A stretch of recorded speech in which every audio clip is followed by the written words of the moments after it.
अस्सलाम वालेकुम dear students. उम्मीद करता हूँ कि आप खैरियत से हैं। मेरा नाम रायनूर है और मैं आपको अपने यूट्यूब चैनल पे वेलकम करता हूँ। इस वीडियो में बेटा मैंने आपके साथ sequence and series FSc part 1 का जो चैप्टर है वो स्टार्ट करना है और इसको मैंने नाम जो है वो लेक्चर नंबर 1 दिया है।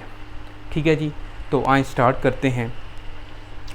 टॉपिक है हमारा sequence and series, chapter 6 FSc part 1 और लेक्चर नंबर 1 है फ्रॉम माय साइड। ठीक है, और ये एंटी टेस्ट प्रिपरेशन जो है बेसिकली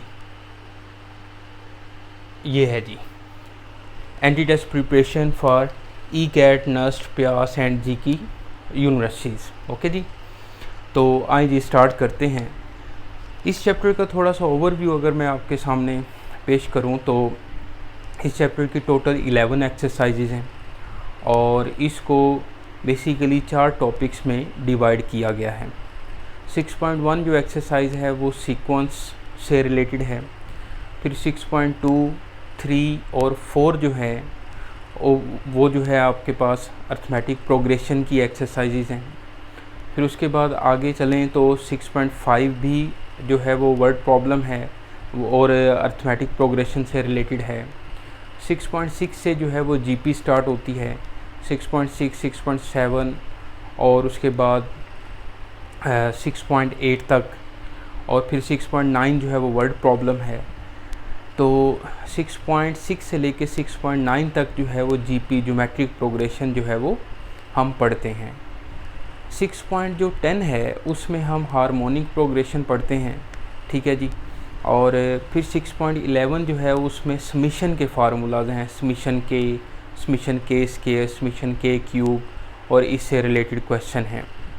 तो इस तरह से इस चैप्टर के जो है ना वो 4 आप हिस्से जो हैं 4 पार्ट्स कर सकते हैं। तो अभी इस लेक्चर में मैंने आपके साथ जो डिस्कस करना है वो कुछ सीक्वेंस का जो इंट्रोडक्शन है, फिर उससे रिलेटेड कुछ क्वेश्चंस हैं और फिर 6.2 तक हम जाएंगे। 6.2 का टॉपिक ज़रा टच करेंगे और वो है जी अर्थमेटिक प्रोग्रेशन। तो आए जी बिस्मिल्लाह करते हैं। सबसे पहले है जी सीक्वेंस क्या है। सीक्वेंस जो है अ टाइप ऑफ फंक्शन जिसकी whose domain is a subset of positive integers. Sequence जो है वो is a function whose domain is a subset of positive integers. Book पे जो है वो पॉजिटिव इंटीजर्स की जगह पे नेचुरल नंबर लिखा हुआ है। ठीक है जी, तो positive integers basically natural numbers के इक्वली होते हैं, या आप इसको कह सकते हैं कि ये ऑर्डर्ड लिस्ट ऑफ नंबर्स हैं, यानी कि एक तरतीब में नंबर्स लिखे हों। ज़रूरी नहीं है कि उनके दरमियान डिफरेंस सेम हो। जैसे मैं आपसे कहूँ कि 1, 5, 25, ठीक है, 125, ठीक है।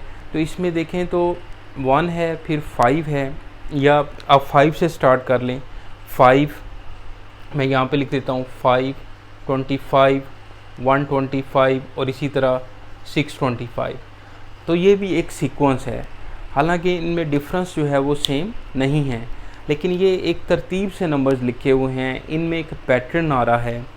यानी कि 5 है, फिर 5 का स्क्वायर है, फिर 5 का क्यूब है, फिर 5 की पावर 4 है। इसी तरह आप बता सकते हैं कि जो नेक्स्ट टर्म होगी वो 5 की पावर 5 होगी।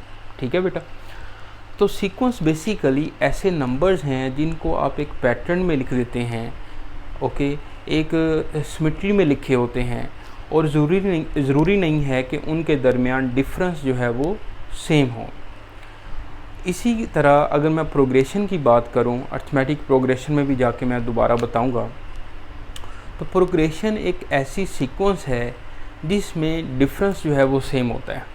जैसे 2, 4, 6, 8, इसी तरह 5, 10, 15, 20, यानी कि जिनके दरमियान डिफरेंस सेम हो उसको आप प्रोग्रेशन बोलते हैं। अगर डिफरेंस सेम हो तो हम उसको अर्थमेटिक प्रोग्रेशन बोलते हैं। ठीक है जी, मज़ीद अर्थमेटिक प्रोग्रेशन पर बात हम यहाँ पे आके भी दोबारा करेंगे। तो सीक्वेंस आपके जहन में ये होना चाहिए कि ऐसे नंबर्स जो ऑर्डर्ड हों, जिनको हम तरतीब में लिखते हैं, सही है, ज़रूरी नहीं है कि उनके दरमियान डिफरेंस जो है वो सेम हो, ठीक है जी। इसके बाद फंक्शन सच दैट, इसको जो अगर मैथमेटिकल लिखें तो positive integers implies real numbers और कम्प्लेक्स नंबर्स, यानी कि इसकी जो डोमेन है वो सेट ऑफ पॉजिटिव इंटीजर्स हैं। अब पॉजिटिव इंटीजर्स आपको पता होना चाहिए कि ये सेट ऑफ नेचुरल नंबर के इक्वल होते हैं, और जो नॉन नेगेटिव इंटीजर्स हैं वो सेट ऑफ होल नंबर्स के इक्वल होते हैं। ये चैप्टर 1 में आपने पढ़ा होगा फर्स्ट ईयर का। अच्छा जी, इसके अंदर जो टर्म्स आती हैं A1, A2, A3 and so on AN, जो लास्ट टर्म है या nth टर्म इसको बोलते हैं, उसको हम AN से डिनोट करते हैं।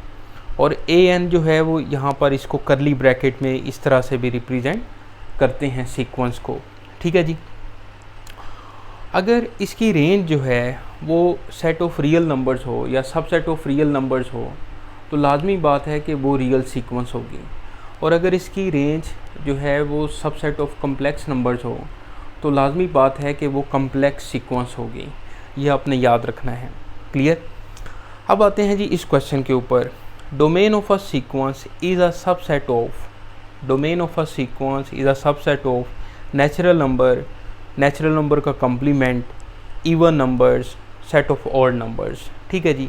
ऊपर अभी हमने डेफिनेशन पढ़ी है कि सीक्वेंस एक ऐसा फंक्शन है जिसकी domain subset of natural number होती है, तो इसकी करेक्ट ऑप्शन जो है वो बनेगी अल्फ़ा, ठीक हो गया जी। इसके बाद आप नेक्स्ट क्वेश्चन पर आएँ तो sequence is a function whose range is subset of, यानी कि सीक्वेंस एक ऐसा फंक्शन है जिसकी range is subset of real numbers. देखें तो इसकी जो करेक्ट ऑप्शन है वो बनेगी डेल्टा बिट, ओके। अब नेक्स्ट जो क्वेश्चन है जी, ये नस्ट का ओरिजिनल क्वेश्चन है, नस्ट यूनिवर्सिटी में आया हुआ है। The next 3 terms of 1, 4/3, 16/9 and so on.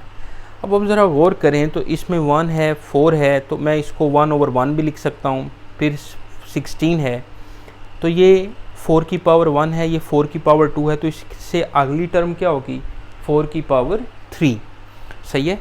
तो इसको अगर मैं लिखूं, यानी कि आपके पास ये 4th टर्म जो बनेगी वो बनेगी 4 की पावर 3 ओवर, ये नीचे देखें 3 की पावर 1 है, 3 की पावर 2 है, तो इससे नेक्स्ट टर्म क्या बनेगी 3 की पावर 3, 3 की पावर 3, ओके।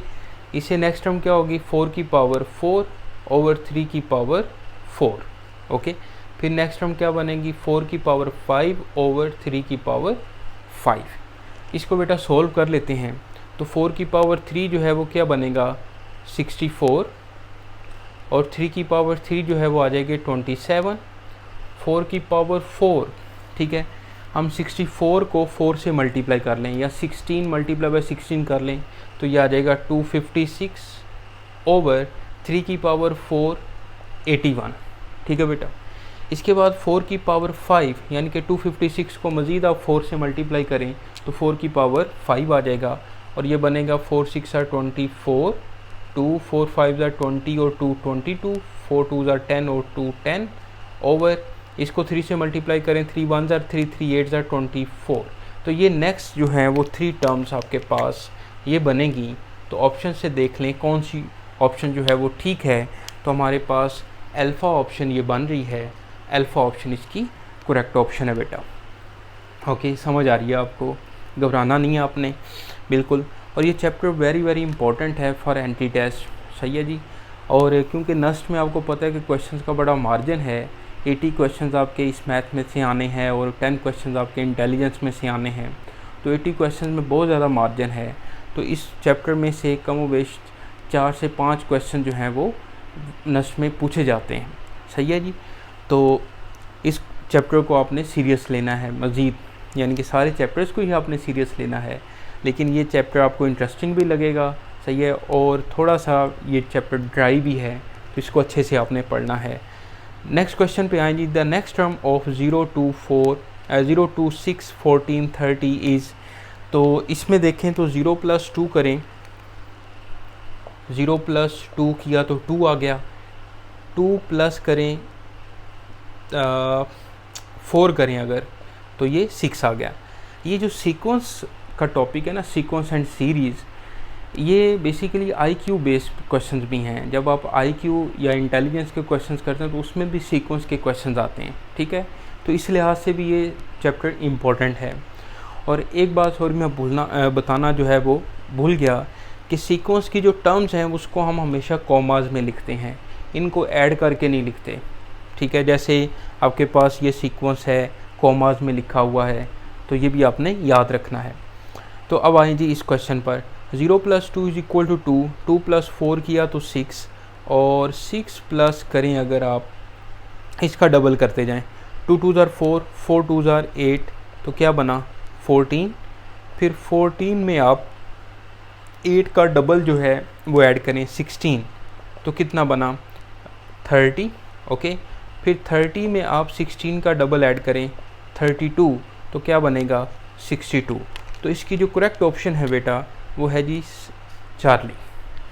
सीक्वेंस के क्वेश्चंस को सॉल्व करने का कोई पेट फार्मूला नहीं है, यानी कि सिंपल सीक्वेंस की बात कर रहा हूँ मैं। वो आपने क्वेश्चन जब पढ़ना है तो खुद उसको असेस करना है, खुद देखना है कि मैं अब इसको कैसे सॉल्व करूँ। और जब जितनी प्रैक्टिस से आप जितने ज़्यादा क्वेश्चन इस टॉपिक के करेंगे, वैसे आपका IQ लेवल जो है सीक्वेंस के लिहाज से वो जो है वो बढ़ता जाएगा। तो आप जितने मैक्सिमम क्वेश्चंस ट्राई करेंगे तो नया क्वेश्चंस भी आप जल्दी से सोल्व कर सकते हैं, ठीक है जी। तो नेक्स्ट क्वेश्चन पर आएँ। द नेक्स्ट टर्म ऑफ 98, 50, 26, 14 और 8। अब ज़रा इसको पढ़ें आप कि 98 में से क्या कम करें तो 50 बन रहा है, 50 में से क्या कम करें तो 26 बन रहा है। इसको हम सॉल्व करते हैं। देखें 98 माइनस करें 48, तो 50 बन रहा है। 50 में से मैं 48 का हाफ यानी कि 24 माइनस करूं तो क्या बनता है 26। 26 में से 24 का फिर हाफ माइनस करें तो क्या बनता है 14, ओके। फिर 14 में से 12 का हाफ माइनस करें, 14 - 6 8, ओके। फिर 8 में से आप 6 का हाफ माइनस करें 3, तो 5। तो देखें नेक्स्ट टर्म जो है 8 के बाद आएगी 5। अगर यहाँ पर 5 लिखा होता और 5 से आगे हम जाते तो 5 माइनस जो है वो 3 का हाफ क्या हो जाना था 0, 5 - 0 यानी कि 5, ओके। तो यानी कि नेक्स्ट टर्म 5 के बाद भी नेक्स्ट टर्म जो है वो क्या बन सकती थी 0, ओके। लेकिन यह है कि वो उसमें नहीं जा रहा, तो 8 के बाद नेक्स्ट टर्म हमने बतानी है, तो वो हमें 5 मिल गई है। तो चार्ली ऑप्शन इसकी करेक्ट ऑप्शन है बेटा, ओके। अब आ जाए इस क्वेश्चन के ऊपर। Next term of the sequence is 3, 12, 39, 120 and so on. सोचें ज़रा कि 12 कैसे बनता है। अगर मैं 4 को मल्टीप्लाई बाय 3 कर दूँ 12 आ गया। 39 कैसे बनेगा। अब 12 मल्टीप्लाई बाय 3 तो नहीं आता 39, 12 मल्टीप्लाई बाय 3 तो 36 होता है। तो आप इसमें 1 ऐड करें, सोचें ज़रा 13 मल्टीप्लाई बाय 3 करें तो ये आ जाएगा 39, ओके। फिर आप 39 में 1 ऐड करें 40, तो 40 मल्टीप्लाई बाय 3 तो ये आ जाएगा 120। 40 मल्टीप्लाई बाय 3 क्या होगा 120। अब 120 में आप 1 ऐड करें 121 मल्टीप्लाई बाय 3 करें तो 3 मल्टीप्लाई बाय 1, 3 2 = 6, 3 1 = 3, तो 363। तो देखिए इसकी जो करेक्ट ऑप्शन है वो मिल गई अल्फ़ा। जैसे मैंने पहले आपको बताया कि इसका कोई भी एग्जैक्ट पेट जो है मेथड नहीं है। क्वेश्चन को देख के आपने खुद जज करना है। एक्सरसाइज 6.1 का क्वेश्चन नंबर 1, 2, 3 तीनों जो हैं वो इसी से रिलेटेड हैं, इसी तरह के सारे क्वेश्चंस हैं, ठीक है जी। अब आ जाए नेक्स्ट क्वेश्चन पे कि if an = n/n² + 4n + 8 then first 3 terms are. शायद लाइट की वजह से आपको ये सही नज़र ना आ रहा हो, लेकिन देख लें। Then first 3 terms are. अब ये आपके पास बेटा ये बेसिकली जनरेटर है, बेसिकली जो है ये जनरेटर है, यानी कि ये उस सीक्वेंस की nth टर्म है, उस सीक्वेंस का जनरेटर है इसमें मैं n की जगह पे 1 पुट करूँगा, फर्स्ट टर्म आ जाएगी, n की जगह पे 2 पुट करूँगा तो सेकंड टर्म आ जाएगी, n की जगह पे 3 पुट करूँगा थर्ड टर्म आ जाएगी। और ये क्योंकि जो सीक्वेंस है उसकी डोमेन क्या है, subset of natural number, subset of positive integers. तो आपने पहले आप n की जगह पे 1 पुट करें तो फर्स्ट टर्म आ जाएगी a1 1 ओवर 1 + 4 + 8, तो ये क्या बन जाएगा 1 ओवर 13। फिर आप n की जगह पे 2 पुट करें, 2 ओवर 4 + 8 + 8, ठीक है, तो ये आ जाएगा 2 ओवर 16 + 4 20, यानी कि 1 ओवर 10। ओके, थर्ड टर्म के लिए n की जगह पे 3 पुट करें, 3 ओवर 9 + 3 4s are 12 + 8, तो a3 हमारे पास आ जाएगा 3 ओवर 12 + 8 20, 20 + 9 29। तो थर्ड टर्म जो है वो 3 ओवर 29 आ गई। तो इसकी जो करेक्ट ऑप्शन है बेटा वो बनेगी अल्फ़ा।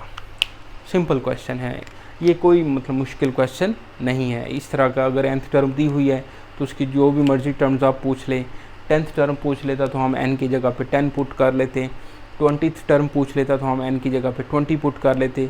तो ऐसे क्वेश्चन जो है वो ईजी होते हैं। अब आ जाए जी इस क्वेश्चन के ऊपर, what comes next in the sequences 2 4 10 28 and so on. अब देखें जी 2 × 2 करें तो 4 आ रहा है, 2 × 2 करें तो 4 आ रहा है। अब 4 को मैं फिर 2 से मल्टीप्लाई करूं तो 10 नहीं बन रहा, सही है, लेकिन 4 में मैं अगर 6 ऐड करूं तो 10 बन रहा है। ज़रा गौर करें, 4 में 6 ऐड किया तो 10 बन रहा है। 10 में इसका अगर मैं 3 टाइम ऐड करता हूँ, इसका डबल अगर ऐड करते हैं 12 तो 22 बनता है। हमें क्या चाहिए, 28 चाहिए। तो 6 का 3 टाइम आप इसमें ऐड करें यानी कि 18, तो ये बन गया 28। ओके, फिर अब 28 में बेटा इसका 3 टाइम ऐड करें, 18 का 3 टाइम क्या होता है 54।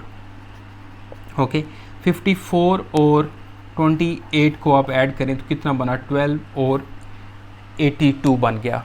तो इसकी जो करेक्ट ऑप्शन है वो 82 है। तो अब आपने 6.1 के भी सारे क्वेश्चंस ट्राई करने हैं फॉर MCQs, और इस तरह के इस टाइप के क्वेश्चंस आने हैं। उसका जो लास्ट क्वेश्चन है उसमें एक क्वेश्चन है -1 1, और फिर उसके बाद मुझे वो क्वेश्चन एग्जैक्ट याद नहीं है, लेकिन 6.1 का जो आखिरी क्वेश्चन है उसके सारे पार्ट्स, उसका थर्ड पार्ट क्वेश्चन नंबर 3 का वो आपने लाजमी करना है। ठीक है जी, अगर ना हो तो आपने मुझसे कहना है, मैं करवा दूंगा। बाकी सारे पार्ट्स आपने करने हैं जी। अब आ जाएं अर्थमेटिक प्रोग्रेशन पे। प्रोग्रेशन बेसिकली सीक्वेंस ही है, लेकिन इसको प्रोग्रेशन इसलिए कहते हैं कि इसमें डिफरेंस हमेशा सेम होगा। इसीलिए हम कहते हैं कि हर every progression must be a sequence, but every sequence may और may not be a progression. Clear है ये बात? ओके, प्रोग्रेशन में डिफरेंस हमेशा सेम होगा। जब डिफरेंस सेम होगा तो हम उसको अर्थमेटिक प्रोग्रेशन कहेंगे। जब रेशो सेम होगी, सही है, उनका मल्टीपल सेम होगा तो उसको हम ज्योमेट्रिक प्रोग्रेशन कहेंगे। ठीक है जी। तो अभी हम बात करते हैं सिर्फ अर्थमेटिक प्रोग्रेशन की, जिनका डिफरेंस सेम है, और इसकी जो जनरल फार्मूला है nth टर्म का वो है an = a1 + n - 1 × d। यहाँ पर जो an है ये उसकी nth टर्म है, ये नीचे थोड़ा सबस्क्रिप्ट में लिखते हैं हम, सबस्क्रिप्ट पोजीशन में। an जो है ये nth टर्म है, a1 फर्स्ट टर्म है, n जो है वो नंबर ऑफ टर्म्स हैं, और d जो है बेटा कॉमन डिफरेंस है। यहाँ पर जो कॉमन डिफरेंस है वो इक्वल होता है an - an -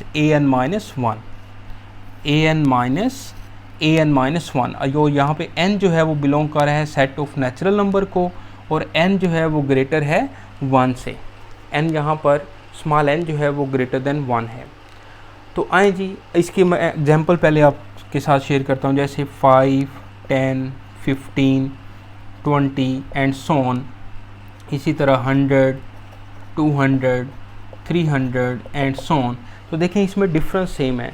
डिफरेंस जो है हमेशा जब अपने डिफरेंस निकालना है तो नेक्स्ट टर्म में से जो उसकी प्रीसीडिंग टर्म्स है, पिछली सक्सेसिव टर्म्स में से जो उसकी प्रीसीडिंग टर्म है वो हम हमेशा माइनस करते हैं। 10 माइनस 5 5 डिफरेंस, 15 माइनस 10 5 का डिफरेंस, 20 माइनस 15 5 का डिफरेंस। तो इस तरह से ओके 200 माइनस 100 100 का डिफरेंस, 300 माइनस 200 100 का डिफरेंस। तो ये बेसिकली अर्थमेटिक प्रोग्रेशन की एग्जांपल जो है वो मैंने आपके सामने लिखी हैं। अब आ जाए बेटा इस क्वेश्चन पर। तो ये वेरी इंपॉर्टेंट क्वेश्चन है, ठीक है जी।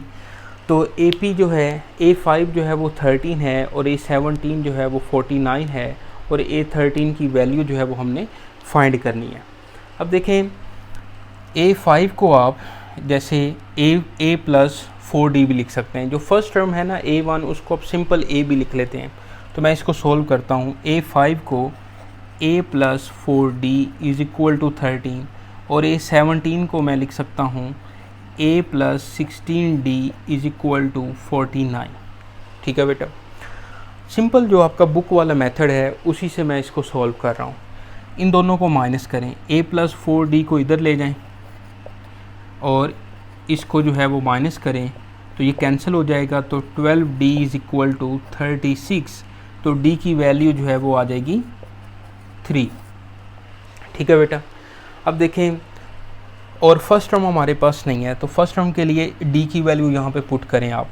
तो A प्लस 3 पुट करें, 3 4 12। तो A की वैल्यू क्या आ जाएगी 1। ओके, A की वैल्यू 1 आ जाएगी। पहले मैं आपको इस तरह से एक कहानी सुना रहा हूँ, देखते जाइएगा। अच्छा, अब A13 जो है वो किसके इक्वल होगा, A प्लस 12D। तो A की वैल्यू 1, 12, D की वैल्यू 3, तो 1 प्लस 36 तो इक्वल आ जाएगा 37। तो यानी कि करेक्ट ऑप्शन हमें मिल गई, बीटा मिल गई बेटा। ठीक हो गया। तो इस तरह से भी आप सोल्व कर सकते हैं, कोई इशू नहीं है, कोई गलती नहीं है, सही है। थोड़ा सा 1-2 मिनट ऊपर लग रहे हैं, लेकिन कोशिश करें कि जो है वो इससे भी कम टाइम लगे, क्योंकि जो एंटी टेस्ट है ना बेटा बेसिकली वो टाइम मैनेजमेंट है। जैसे आप नस्ट के एग्जांपल लें तो उसमें आपके पास 3 आवर्स टाइम है और 200 क्वेश्चंस हैं और आप एवरेज निकालें तो एक क्वेश्चन के लिए कमोबेश बल्कि एग्जैक्टली 54 सेकंड्स बनते हैं एक क्वेश्चन के लिए, 1 मिनट भी नहीं बनता। ठीक है, तो उस लिहाज से हमें क्वेश्चन जल्दी से जल्दी सॉल्व करने हैं। ओके, कैलकुलेशन भी, अगर कैलकुलेशन वाला क्वेश्चन है तो उसको भी फास्ट करना है। अगर कोई शॉर्टकट से होता है क्वेश्चन तो वो शॉर्टकट से करें। ठीक है, मकसद क्या है कि कम टाइम में आप ज़्यादा क्वेश्चंस कर सकें। ये मेथड आपको आता है FSC में फर्स्ट ईयर में, जब आप ये पढ़ते हैं तो टीचर्स आपको यही मेथड करवाते हैं। मैं भी अपनी क्लास में यही मेथड करवाता हूँ, लेकिन एंटी टेस्ट के लिए मैं आपको छोटा सा शॉर्टकट बताता हूँ, बड़ा अच्छा शॉर्टकट है वो, उससे आप ये क्वेश्चन 2 स्टेप में सॉल्व कर लेंगे। ये मैं रेज करने लगा हूँ, ठीक है जी।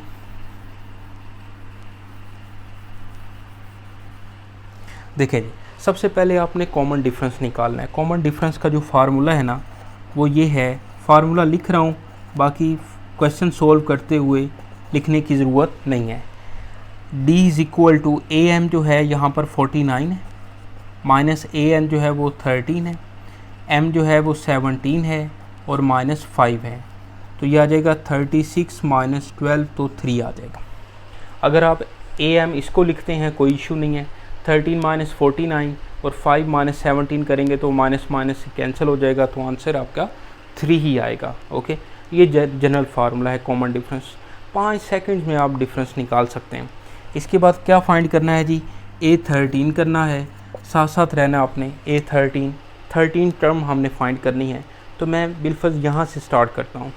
पहले जो ये लिखें 13, ठीक है, फिर आपने इस 13 में से ये 5 माइनस करना है, यानी कि इनके जो सब्सक्रिप्ट हैं इनको माइनस करना है। 13 माइनस 5 करें तो क्या आ जाएगा 8, इंटू डिफरेंस कर लें इंटू D। ओके, तो ये आ जाएगा आपके पास 13 प्लस 24 तो 37। दोबारा देख लें, 13 टर्म हमने फाइंड करनी है, तो इस टर्म से अगर आप स्टार्ट करना चाह रहे हैं 13 से, ये छोटी टर्म है, ठीक है जी। तो इसकी ये वैल्यू 13 इधर लिखेंगे, फिर 13 माइनस 5 करेंगे तो प्लस 8 आ रहा है, प्लस 8 लिखें, इंटू कॉमन डिफरेंस करें तो हमें A13 टर्म मिल जाएगी 13 टर्म।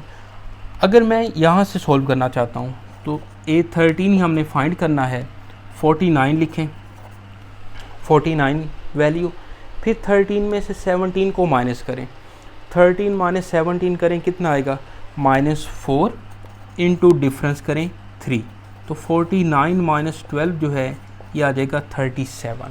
तो दोनों तरह से आप क्वेश्चन सोल्व कर सकते हैं। Okay, A13 is equal to, यहाँ से स्टार्ट करें 49, फिर 13 माइनस 17 -4 इंटू कॉमन डिफरेंस 3, तो 49 माइनस 12 जो है वो 37। तो इस तरह से हमारे दोनों तरह से आपको जो है वो ऑप्शन मिल जाएगी। बीटा ऑप्शन जो है वो 37 है और यही करेक्ट है। मैंने आपको सिंपल मेथड से भी बता दिया, शॉर्टकट से भी बता दिया, जो आपको इजी लगे। क्वेश्चन ठीक होना चाहिए और क्वेश्चन जल्दी करना चाहिए आपको, यानी कि कम टाइम में आपको करना चाहिए। ठीक है बेटा, वीडियो अच्छी लगे तो अपने दोस्तों के साथ शेयर करें, बाकी चैनल को सब्सक्राइब करें ताकि आप आने वाली जो वीडियो है वो मिलती रहे। कुछ मसरूफियत की वजह से 5-6 दिन जो है वो मैं वीडियोस नहीं बना सका, लेकिन अब जो है इंशाल्लाह मैं रेगुलर जो है वो ज़्यादा से ज़्यादा वीडियोस अपलोड करूँगा, क्योंकि हमारे पास टाइम कम है और टेस्ट जो हैं वो कुछ जुलाई के लास्ट में हैं, कुछ अगस्त में टेस्ट आ रहे हैं। नस का टेस्ट अगस्त के पहले फर्स्ट या सेकंड वीक में है, NET 2 जो है, फिर उसके बाद NET 3 जो है वो सितंबर के फर्स्ट वीक में है। तो बाकी सारी डिटेल आपको यूट्यूब से या गूगल से मिल सकती है यूनिवर्सिटीज़ की। तो मेरा आपसे ये वादा है कि मैं आपको एंटी टेस्ट प्रिपरेशंस की जो है वो फ्री में तैयारी करवाऊँगा। ठीक है जी, तो बाकी वीडियो अच्छी लगे दोस्तों के साथ शेयर करें, दुआ में याद रखें बेटा, और राय नूर को इजाज़त दें। अल्लाह निगहबान।